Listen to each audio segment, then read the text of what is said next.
I know that was you. City of Jackson's come up with a resolution to build the Tigers a new stadium. We'll see what happens in that regards. Neil, you got a take on that?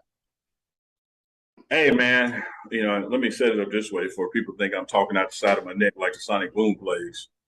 Chuck, I was on the city council. I served on the city council, was vice president and legislative chair, so did the lobbying effort, went on from there and worked in the governor's office and, did lobbying there as well. And there's always like intricacies to these things. The resolutions are nice, but they also don't have a lot of teeth to them. Because, Chuck, because every year the governor of Mississippi makes April Confederate Heritage Month, and I don't see Chuck, resolving to celebrate Southern Heritage. But I never will.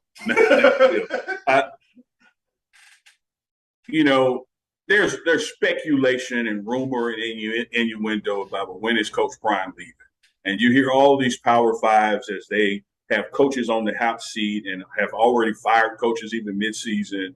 That they're coming after Coach Prime. And I talked about with Tyler Carr on HBC Game Day. I don't pay a lot of attention, to who's sliding in her DMs. You got a hot chick. I pay attention to what I'm doing to keep my hot chick with me. Sure. And so sometimes, you block out the outside noise. And so as you look at, the city of Jackson and getting on board and saying, hey, a new stadium is needed to keep him here. It's just a couple of finer points there. One, I don't think we need a new stadium. It's not high on Coach Prime's list. But there are things that are high on this list that the city of Jackson and leaders around this community can do.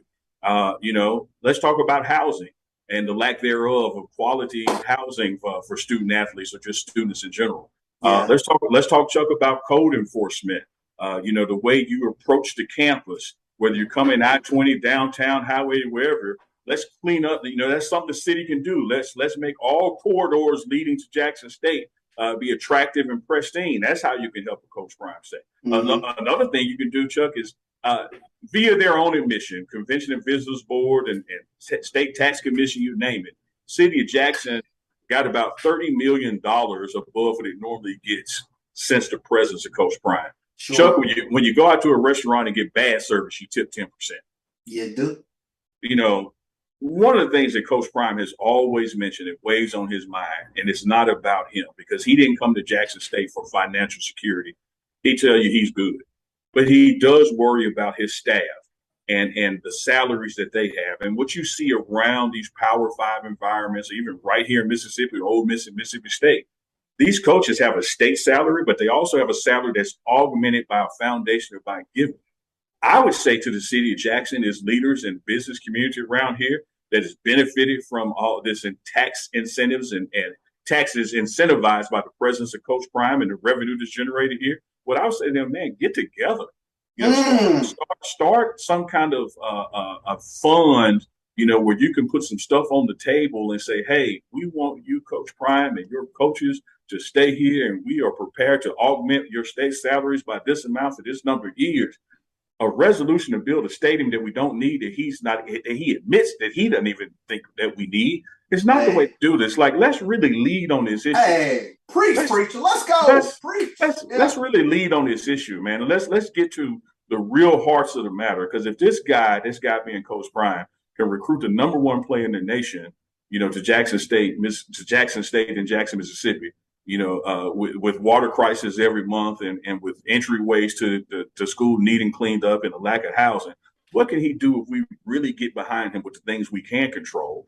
And then if you really want to put your leadership behind some of your bullet pulpit, hey, man, let's organize this business community with these hotels, these restaurants. There you go. Has greatly benefit from this man's presence, but these folks don't do anything to really help Jackson State or him stay here. So, Chuck, if you ask me as a former city council member what they should be doing, there it is. There it is. Like, you know what?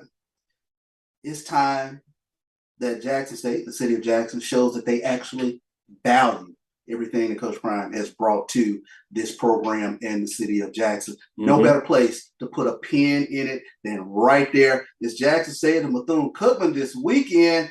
Looking forward to it again. The pregame show will be bringing it to you live this Saturday, where we will take a in-depth look at JSU versus Bethune-Cookman. I'll tell you what, Neil, it's always fun. And we even got into a little bit of politics there at the end, huh? Yeah, and it's always fun to try to hear you shine up the opposing quarterback. I just can't let you do it tonight. Once a Tiger, always a Tiger, though. But come on, man. Let me get out of here, man. It's the pregame show. It's Bishop. It's Billy here on the Black College Sports Network. We'll see you Saturday.